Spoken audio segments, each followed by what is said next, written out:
Hello, everyone. Glad you can join us tonight. We're back to our regular scheduled programming. Kristen is going to be on later tonight. She's hosting. I'm glad to see her back. But on our show tonight, as we get started and everything, same rules always apply. No names, no initials.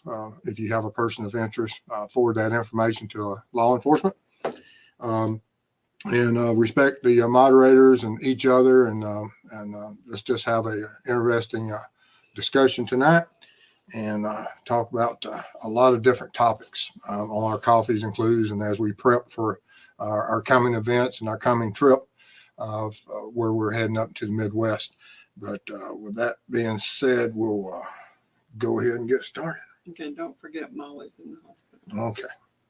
All righty. As always, a little brief bio about myself. This is Mrs. Steve, and I'm Steve. I'm a retired law enforcement, 20 years of service, and worked everywhere from the jail, road, all the way up to investigations.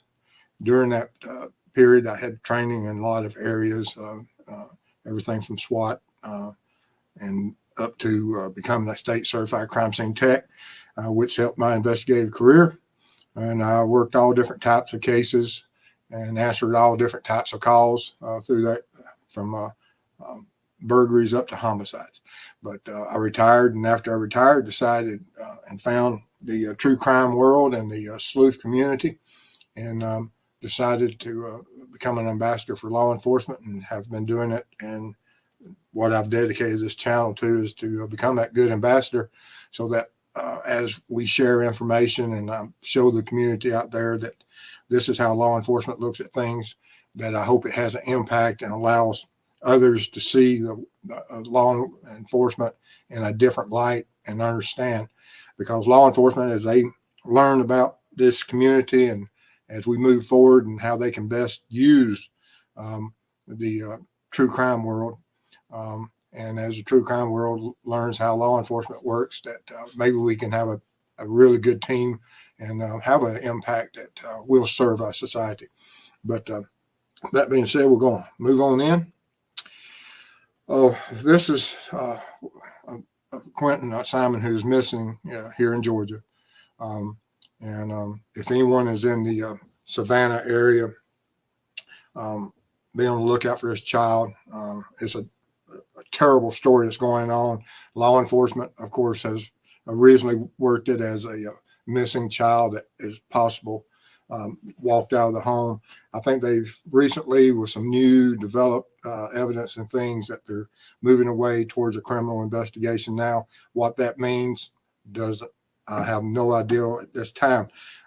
They've been doing some searches, draining pools, and hopefully they'll be bringing this to a close, and hopefully they will be able to find someone that has abducted or has him and taken care of him. But as the investigation moves forward, all we can do is offer our thoughts and prayers, and hopefully get this young fellow home just as soon as we can. But if you have any information, the tip line and the information is there. It's 912-667-3134, or call 911, regardless of where you're at in the country. If you have some relatives or any information about this, let law enforcement know. And then also here in Georgia again, we have the which there's so many creators out there right now looking at this case, David Collier's case. It's been going on for quite several days and weeks now about her coming up missing, and now the FBI is involved in looking at some of this stuff, and the strange happenings of that day that she come up missing. It was a Georgia Bulldog game day, and everything that went on. It's just a mystery that is absolutely. You think you see it all, and then all of a sudden now, like law enforcement said, every time they go a certain route, it's like they get thrown a curveball. And so it's an extremely strange case, and hopefully it'll start moving forward. I haven't been able to work on this case or even one of these Georgia cases currently, because as we plan to go up into the Midwest, whenever I get through with those cases and do what I have to do and get them started down certain paths with some of my volunteers, I'll come back and we'll be looking at some of these cases more closely. Hopefully they're solved and done by then, and that, you know, justice has been found for all of them, and that Quinton has been returned home, and everything's good. But in her case of the death investigation, let's see where it goes and what information they can find on Debbie's case also. Then we have the Stockton serial killer. As I was doing some research today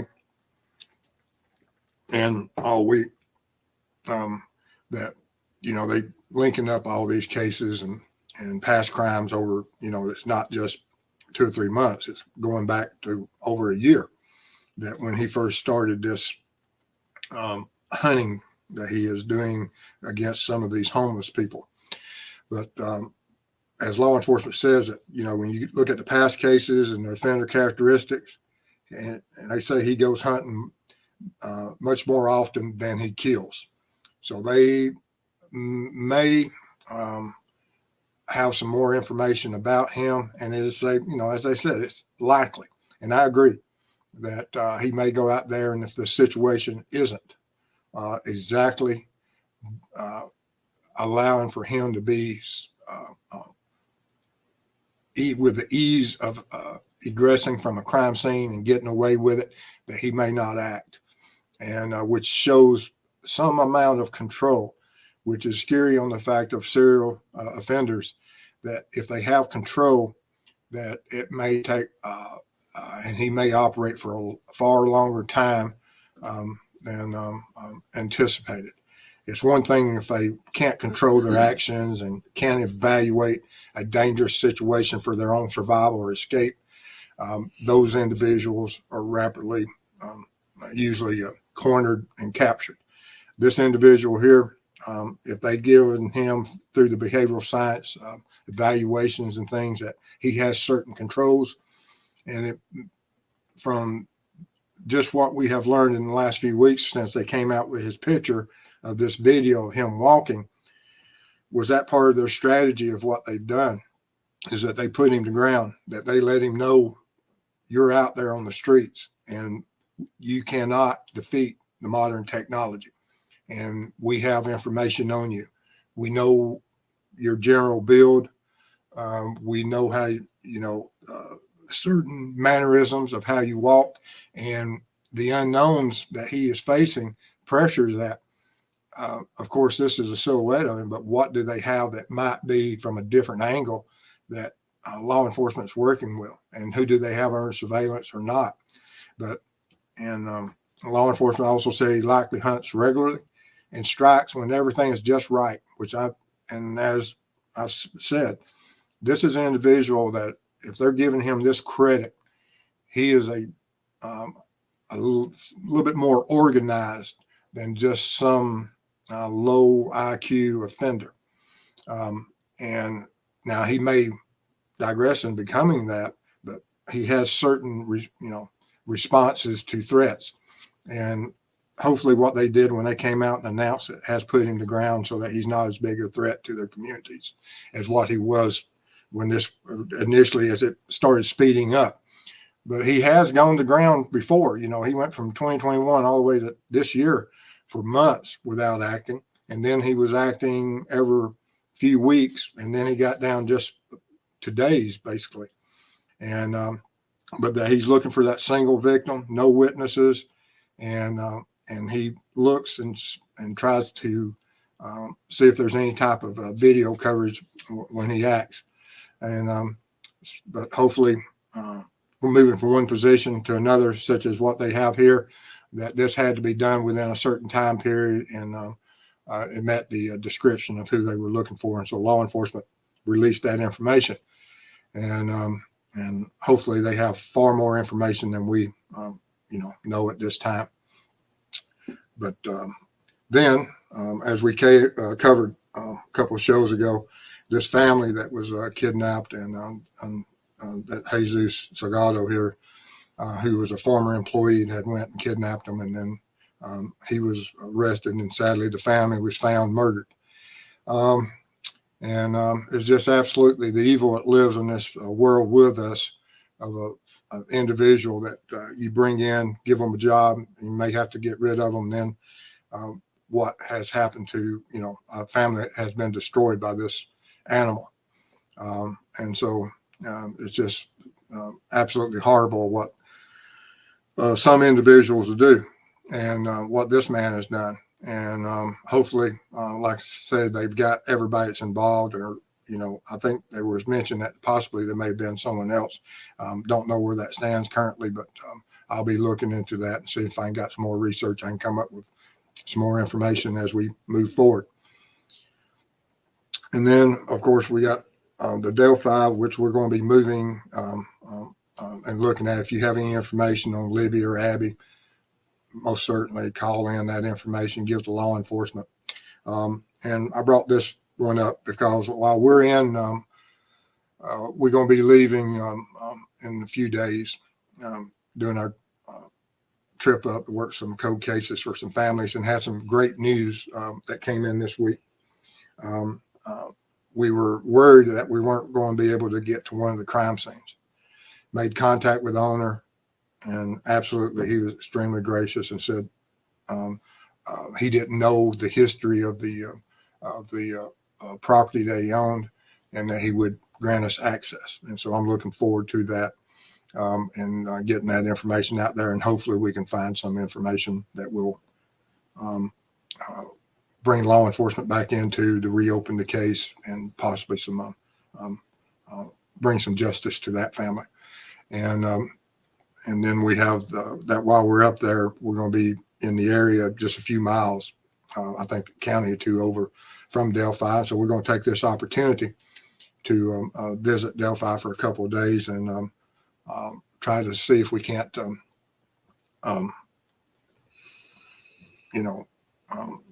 give some perspective. I've got quite a few controls. I've been contacted by a couple of other creators, and I've asked other creators to send me information if they have anything that they thought that might be of interest or something from their law enforcement perspectives and backgrounds. And so with this created list and going up our schedule and traveling and everything that we're going to be doing during that period up there, I'm looking forward to it. And we've got some daylight controls to do, and Mrs. Steve, hopefully she won't crash my drone. Me? We're Surely not. Which I want to thank all my members and all my people that have assisted us in buying equipment and stuff. We're going to try to take as good care of it as we can, but hopefully it won't be too windy up there, and we don't crash it. And but we'll see. But as we spend our time up there and try to get everything done as much as we can in this one trip, we just want to thank everyone that has given us this opportunity, everyone that has offered everything for us to be able to do this. It means a lot. Everyone that has, even our viewers, our subscribers, our people that donate, and our members, it has allowed us to do things that we didn't think we'd be able to do this quickly. And so I want to thank y'all for that. Then there's one other thing that we're going to be doing that we got coming up this week on Thursday. I know everyone it has been so positive and so interested in the CSI and luminol and the testing. So Thursday night, we've got a show on it, and I won't tell you what part of the luminol we're going to do, but there goes the washing machine. Yeah, here goes the washing machine. And so as we enter that phase of it, and we've got some other tests to do along with that. So that's what's going to be coming up on Thursday. So as we get into the questions tonight and everything, just ask away about anything that we've covered about any of these cases. And if you have information about any of these cases from Stockton to the family that was kidnapped and murdered to Quinton or Debbie. Yeah, Quinton and Debbie Collier. And Debbie. Most certainly call and notify law enforcement of whatever information you have. And so we'll get started. All right. All right. And we're going to start with Steffa. Baby Q is breaking my heart. Some babies are never given the chance to survive. Yes, and the longer we go, it is harder to think that there is a good outcome to this. But that's all we have to work on right now is hope. Mm-hmm. And Steffa, and I'm with you. The more I learn about this case, the more I'm confused. It is a mess. It's so much and so similar to the Casey Anthony. Not saying that's what happened, but very similar. You got a child that just comes up missing. Yeah. And Scott Brown, I'm not far from Savannah, about 2 hours south in St. Augustine. Okay. If I ever head down to Savannah, I might give you a ring there, and we'll have a cup of coffee. And Scott, so sad to see a kid that young missing. Yeah, I mean, it's not like this child you would think would be able to open that door. If that, and like I said, we don't know what went on in that residence. We don't know who the people were, all the people that were living there or had access to that residence, and what was going on within the family dynamics for how long. There's so many possibilities. And law enforcement has a better understanding, of course, than we have. All right. And Double Rainbows, I'm wondering if this guy is Hispanic talking about the Stockton perp. I think most of his victims, or some of his victims have been Hispanic and homeless. And so that is an interesting question. Don't know.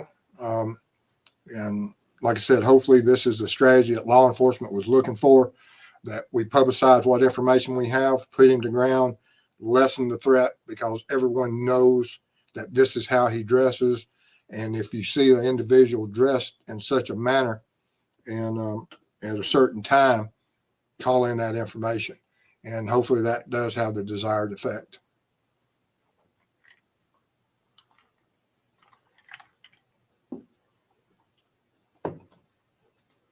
All right. And Anna, that's my opinion of the Delphi killer. He goes hunting, doesn't kill every time he goes hunting. And if he's a serial offender and a serial killer, you're absolutely correct. That is a possibility that law enforcement would keep open that avenue. And when they first started, that's what it looked like. That was one of their main avenues is that when they put those billboards across the country, they did that for a reason. There was certain information from the profile they built off that crime scene that said, this could be one of those guys. This could be a serial or killer offender. And so we need to get the information of anyone out there that knows of a similar crime. And so there's probably some indicators and some signatures that drove them to that understanding or possibility.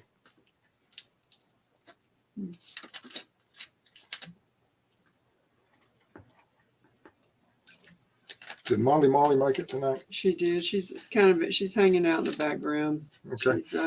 Let's all thank and give our thoughts and prayers to Molly. She's getting. Hopefully, she's feeling a little bit better. She's been under the weather, and we thank her for coming out and doing what she can tonight and everything. We hope you get feeling better quick. Yeah. Yeah, Lord knows Mrs. Steve needs you. Yes, we all do. I need all the mods I can get, y'all. All right. Herman Funster, lots and lots of gangs in Stockton. And law enforcement alluded to that. They don't know if it's one offender or more. And so do they have information that might lead to that possibility? That is something that they're thinking about, I'm sure. Mm. And Olivia, let's hope the video of him walking helps more than the video from the Delphi case. That is a parallel. Amen. There's so much and parallels of some of these offenders. It is, and that's going to be more and more the case as we move forward with technologies. There's going to be more of these offenders that are going to be caught somewhere along, either going to the crime scene or leaving the crime scene than ever has in history, and which is a good thing. All right. And Sweet Caroline, do you know how many victims there are now? I think there's 6 dead and 1 survivor. Wow. I believe the last count I had was 7 total. and I anticipate they'll find more. And Sweet Caroline, I pray for your safe travel, Steve and Mrs. Steve. Thank you so much. We will take every pair we can get, especially when I have the drone in my hand. Yeah. Hopefully she won't knock me off the bridge. Here you go. Single Mama 4. Mrs. Steve won't crash the drone. She's good. See there? I should have taken some pictures of her out in the yard flying it. No. Only if I can go fast. Yeah. Avondale Mama, yes, we will ask for journeys of mercy and opportunity. Thank you so very much. I'm absolutely hoping that and the 2 families we're going to have contact with, we've still got one that if they get back from another commitment that popped up, we had made plans and something came up, and so one family was if they get back in time, we'll go and assist them also. But if not, we'll just come on back home. We'll take care of these first 2 families, and then Delphi, and then look at some other information on some other cases up there. It's local, but just depends on how weather treats us and everything up there at the time.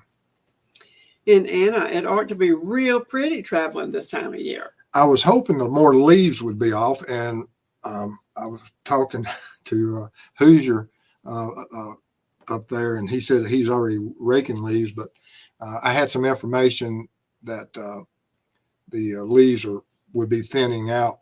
It may not be to the February level, but I didn't want to get up there in bad weather, and because people from Georgia don't like bad weather, snow, ice, or any of that stuff. Me, especially her, and the weather that forecast for her, she's going to freeze as it is. Yep. In this time of year. Yep. Crazy. All right, and Alexa, I hope I pronounced that right. Good evening, Mr. Steve. Truly an honor to finally catch you live. Well, we thank you so very much, and I hope I didn't butcher your name. No, that's Alexa. She is a profiler. Ooh. Highly educated, highly trained, and is a great person. I love profiling. And she does the handwriting analysis. Okay. Oh, we might could use her. Absolutely. All right. Perfect. All right. And Kristen behind the crime door, welcome back. Quinton is so sad, but 20-month-olds just don't vanish. You are correct. You are correct. And Single Mama 4 seconds out, Quinton did not just wander off. And hopefully, like I said, from that statement, they said they found whatever and it's moving them in a direction. So let's hope that's true. Yeah. And Molly at True Crime Web, has anyone nailed down a timeline for Quinton? And that's one of the things that, you have a babysitter that says that's an outsider. And that's the hard thing, that whenever you're looking at some of these in-house missing young children, and everyone else in the house may be young, and so you're having to go on the reporting family members. Not saying reporting family members have anything to do with it, but it's always so hard to build that timeline because they have absolute control of the household, of what goes in and goes on behind closed doors. And there's been cases in the past, whereas they will try to separate that whatever occurs, just like with the Casey Anthony case. There's no better example in the world, that she separated the time of the baby coming up missing to the time that it was reported by weeks. And so by doing that, it changed the investigation and changed the timeline so much. And that's one of the hard things for law enforcement to figure out, that when someone reports a child missing, is it hours? Is it days? Is it weeks later?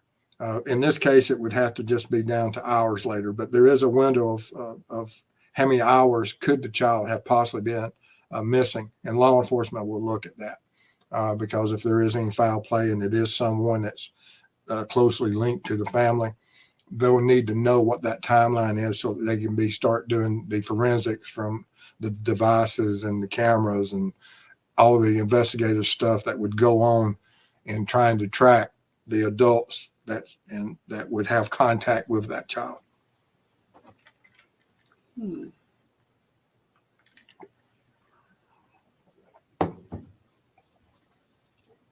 I'll never catch up. All right. And Avondale Mama, I feel like there was some negligence, if nothing else. Poor little Quinton. And that is also a possibility. And law enforcement will look at that. You could have neglect. You could have that. The door. If someone did come in and get him, how did they get in? Was the house locked?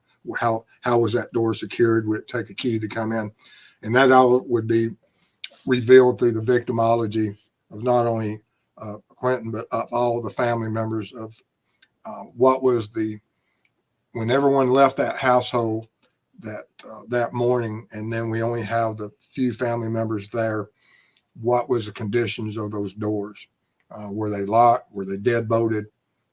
And are they normally most everyone in our day and age locks a house up at night. And as people leave, if the rest of the household is still asleep, you lock doors behind you. And so why would doors be left open that could be breached by a small child, which is highly unlikely. So, but law enforcement would be looking at that. In AD, there was a shooting in Stockton a year ago in a Hispanic neighborhood. The sketch for that crime made me think of the Stockton killer. And they should be looking at all that information. But if you would, if you have that information, make sure you tip that in. If you have some type of timeline in case law enforcement, it doesn't hurt to tip it in. And Anna Lizette, Hispanics named their kids Jesus, pronounced Jesus. There are lots of Hispanics here in the West, many of them second and third generation families. All right. In support with Steffa, Q could not even open a door or climb out of the pack and play. How can you have a toddler sleep every night in a pack and play? Where is the love for Q and his siblings? Yeah. And, on the social ladder, there's, it's sad to see, how children are raised. And, but, we're far from a perfect world. And, understatement. And Jamie Hicks, I started following this alleged serial killer, but definitely a kidnapper and rapist case. M isn't reporting much at all. This guy gives me toy box killer vibes. Well, yes. All the media and all the social media platforms out there on this case, it is scary. And, the Night Stalker and thing from years past, you had these serial killers and even the Golden State Killer, Zodiac. California has their share of these individuals. But across the country, we all have these shares of these type of offenders. And, but like I said, hopefully it gets harder and harder for them to operate.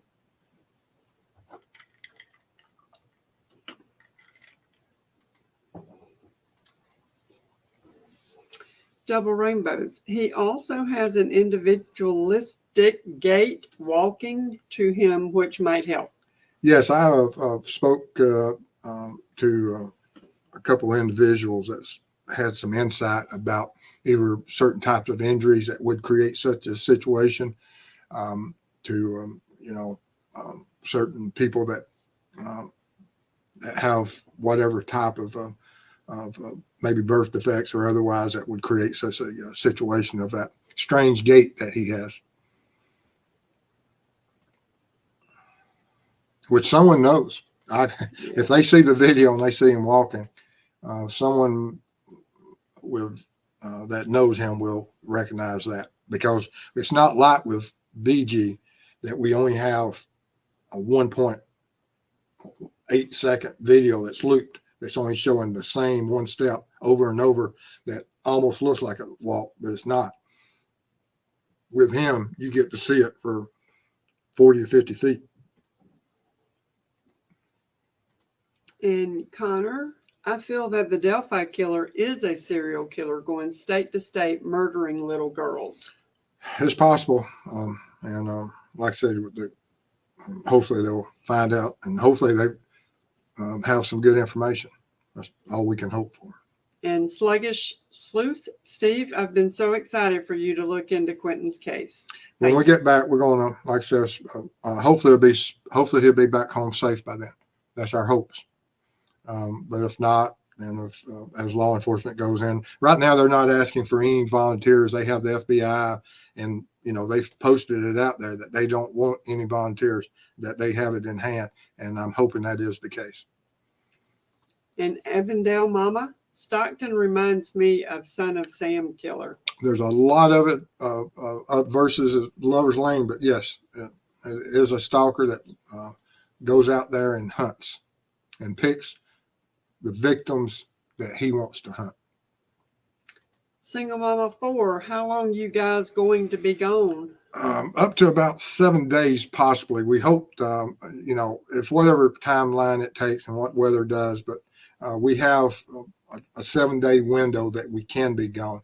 But getting back and her getting to work is probably 5 to 6 days. Are you doing a show next week? What you gonna do? While we're on the road? Yeah.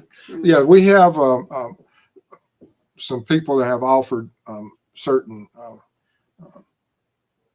opportunities for us, that if we have that opportunity to do a live on the road, we will. We just have to see how the accommodations are, and how much time we have, and how fast my control tests go.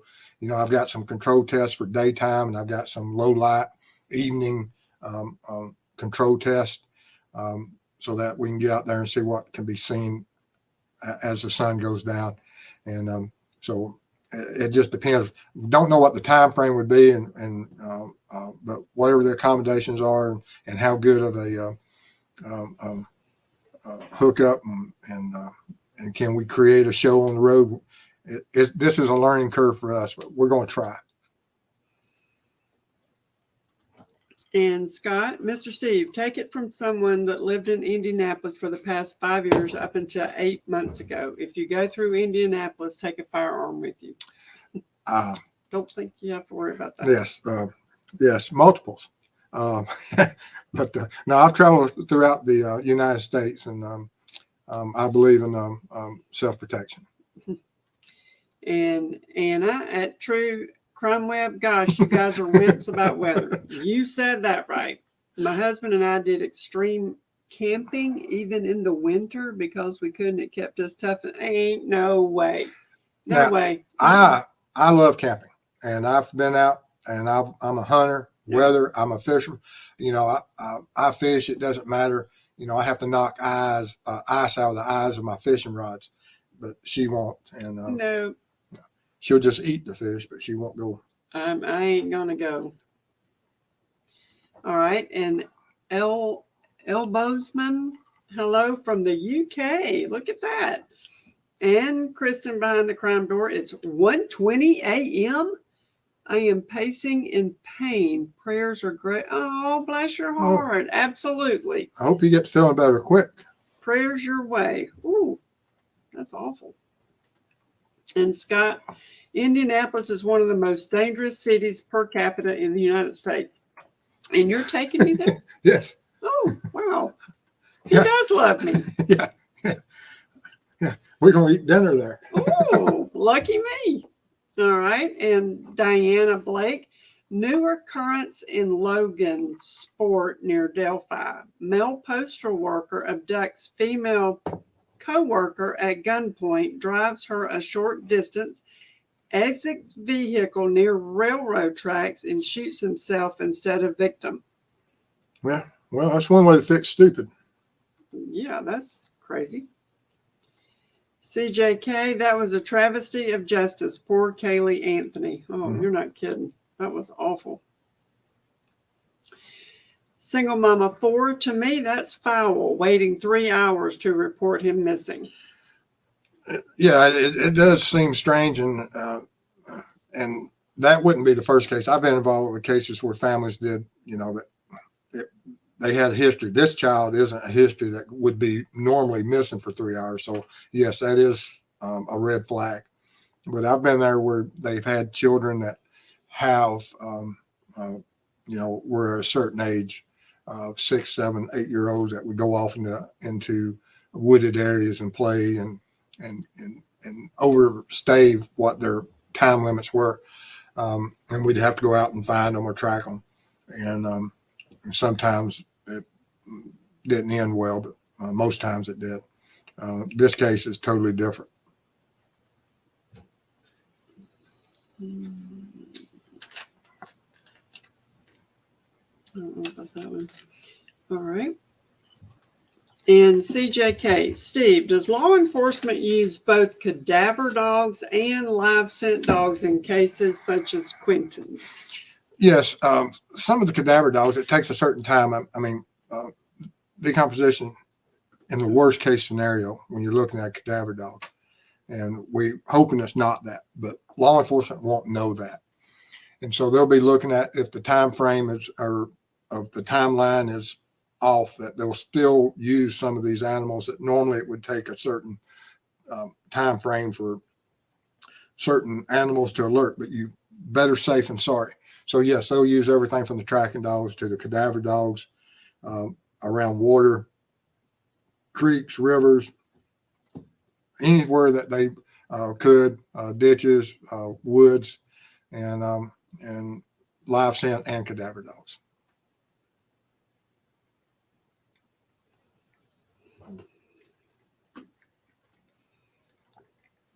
And move clocks. Georgia is having some crazy cases this week. Well, I mean, it is. It's just we're on a little section of the world, but yes. Yeah, it happens. All right. And double rainbows. There was a mass shooting yesterday at football game both my kids went to and graduated from. Oh, my goodness. The world is getting very, that is scary. Make sure they get the attention and whatever help they need, and so that they can adjust. And Gosh, our thoughts are with y'all. That is awful. And level-headed. It seems by videos I see in Quinton's case, the pack and then play, or the dogs' cages they use to contain the kids. Just an observation. Don't know. I hope that? No, I've seen them playing inside the gates inside the garage. No, okay. Actually, Level-Headed had one of the videos where the kids were in there playing, laughing, and just being kids. Wow. All right. And move clocks. Don't leave home without a firearm. I don't even get up and fix coffee without one. And he's telling the truth. And Anna Lizette, years ago, I lived in a small town. A cop lived across the street, and every morning, his less than 2-year-old boy stripped off his diaper and ran the neighborhood. They got childproof locks. Yeah, but some kids are that way. They just wild. My mother, she said that I should have been the death of her many times because I was just a terror. I don't believe that, but that's what my mother always told me. I completely understand it. And Anne, Mr. Steve, generally speaking, who decides to issue an arrest warrant, Ellie or the local prosecutor? It depends what type of charge it is. If it's a lot of times law enforcement, when we answer a call, if we have evidence of certain types of crime, we can go ahead and make the arrest, and then we go instantly either to a magistrate judge or judge and get a arrest warrant signed. But then there's certain levels of it that will make a charge against them to hold them, and then the prosecutor will come in and assist in deciding what the additional charges need to be made. And as they go before a grand jury, they can do whatever needs to be to make sure that the proper charges are set whenever they get ready to go to court. So it can be different levels and different stages of that charging. Sometimes it's just holding charges that will then go up to the more serious charges. And Scott Brown, I believe the Delphi killer is exactly who the evidence points to. There's no such thing as coincidences, not this many. Of his involvement of a certain level, absolutely. That with Kagan, that there's so much information out there, so many things linking to him, that I do believe that he has great knowledge of exactly who BG is. And Kristen behind the crime door. Steve, if you need anything at all while you're on the road, please let me know. Thank you. Thank you. And Anna Lizette, at least with the Michael Vaughn case here in Idaho, there is a very tight time frame. Well, documented officially. I did a show on him, and I spoke with Level Headed, and then and spoke with the mother. I never spoke with the father, but the mother has, been very gracious whenever she spoke and worked with Level Headed, and then who is another creator. And at some point, I've got to get with Level Headed, and he get me in direct contact with her, and so that as we move forward, maybe hopefully he's brought home before then, because they have a lot of things that they've done on that case that is absolutely brilliant as far as getting his picture out there on the road on these semi trucks. It's very interesting, and hopefully he'll have the impact they want. And Elbows Mum, I have to say this. I have to say you guys are the most beautiful couple on YouTube. Complete couple goals to be such a great team as you are. 12 years married for me. How many years you been married? Decades. Just checking. Over 3 decades. Just checking. Making sure he's kind of keeping up. All right. And Anna, do cadaver dolls react to vomit, fecal material, etc.? I have heard they do. They probably do, but they also everything about the decomposition also. Those trainers and these dogs, they can be trained in so many different aspects of that with a proper handler. I know that Check and Conviction sent me a contact information on a handler in Utah. I'm gonna get me a dog. Yeah, she wants her a dog, and and they were talking about working with some of the older bones and things that they trained that dog with, and so I'm sure that these dogs can be worked to because there's certain things that happen to certain crimes that you may have urine, you may have someone that does get sick and vomits certain things, and so all that information can be worked by an animal, because you train a dog to do it, and they will understand it, and they will alert on it. And Scott Brown, if you get a chance and you're in Indianapolis, go to Boozy Biscuit and get the Philly cheesesteak biscuit. Philly cheesesteak biscuit. Yummy. Making me hungry. Yeah. All right. And Ramona, I live on the east side of Indy. Get in and stay in from dusk till dawn. Vampire hours. These people are making me rather skittish about going up there. It's like vampires. Golly. In Double Rainbows, I consider all kids as our kids. So that mass shooting at their football game terrifies me. It would me too. And it should. It absolutely would me too. All right. So now I have to scan. Level Headed. Yes, I'll be in contact on Michael Vaughn. Yes. Thank you. Thank you. Thank you. Thank you. Thank you. I haven't been. I can't remember when's the last time that she was in my chat, and and I don't know how much information that, and we don't want to really share it right now, but get that information to me, and I appreciate it. All right, and you're good. Okay, you are all good. Well, so we got called up early tonight, guys. Yes, we did. But like I said.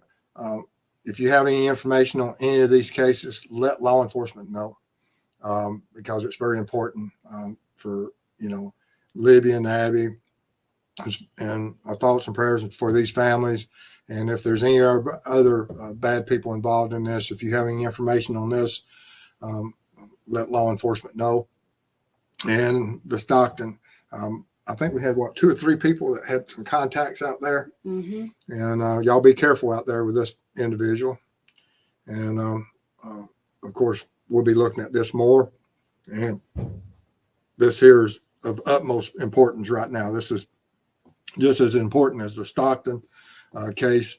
That this is something active that we can have an impact on, and so we should dedicate as much time as we can to this active case, and because this child is extremely vulnerable and at great risk. We just got one on, Quinton. From Ann. Mr. Steve, for baby Q, I didn't like that the officer at the initial presser said, quote, no indication of foul play. Don't you think when a baby is missing, it's fair to call foul play, even if just negligence? That's a good question. Yeah, and it depends on what that officer thinks foul play means, and what we as society thinks what foul play is. And because words mean things, and a lot of times officers, they misspeak. And am I happy with where we're at when you have a child at this age just comes up missing? That how are we going to get out of the pack and play? How are we going to unlock a door? Or how are we just going to turn a doorknob? Is this child tall enough to do that and is strong enough to do that? Don't know. They would do tests. I would be doing control tests on that door to see how well it was, even if it was unlocked. Could a child of this age open that door? And, what type of safety measures were taken to answer all those questions. But sometimes officers do misspeak. Sometimes they say exactly what they mean. And but yes, I do agree that when you get a child at such this age, always work at worst case. If you're wrong, what is it? You've brought in. I mean, when the first officer gets there and you say, "Oh, we've got a 20-month-old baby missing," and you bring in everybody from firemen to other agencies, law enforcement, even investigators from DAs, maybe even local guardsmen and things that you can bring in, and the state troopers, and you find the child, it's a win. When you fail to do so, then you look back and you may have regrets. And I'm hoping they don't have those regrets on this case, but it's possible. And sadly, as we go along, it's more and more likely. And one other thing, thank you, Anna, for reminding folks to swipe that like button if you can. We would greatly appreciate it. She put out there 150 watching and only 62 likes. Oh my goodness. Oh, please. We need the likes. Yeah, we always appreciate the likes. Absolutely. It means a lot to us for those likes and everything. I don't understand YouTube, but it does. No, but once again, I want to thank all our people that have our viewers, our subscribers, our members, and everyone that helps us do what we're trying to do, and so that we can have an impact. And y'all most certainly enjoy the rest of your week. And Thursday night, like I said, I got some CSI stuff coming out, and hopefully the washing machine won't take the brunt of the whatever happens.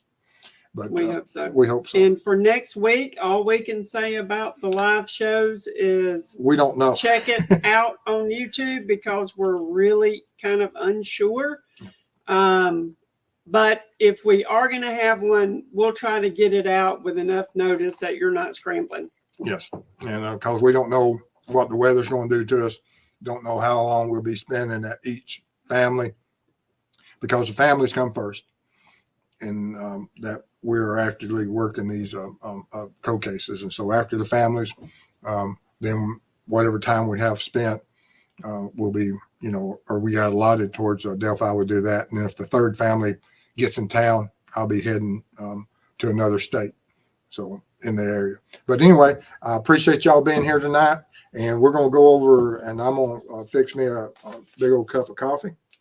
And I'm going to lean back and relax for a few minutes and watch Kristen and see what her first show is about. Can't wait to see it. And actually, I think she's looking at Quinton Simon's case tonight on her show. So I'm looking forward to seeing that and listening on that and see what her perspective is on the case. But y'all guys have a great night. And I'm going to go over there. Anybody want to go over there and raid with me on Kristen Show? I'd see you then. Thanks, guys. See you Thursday. Bye-bye.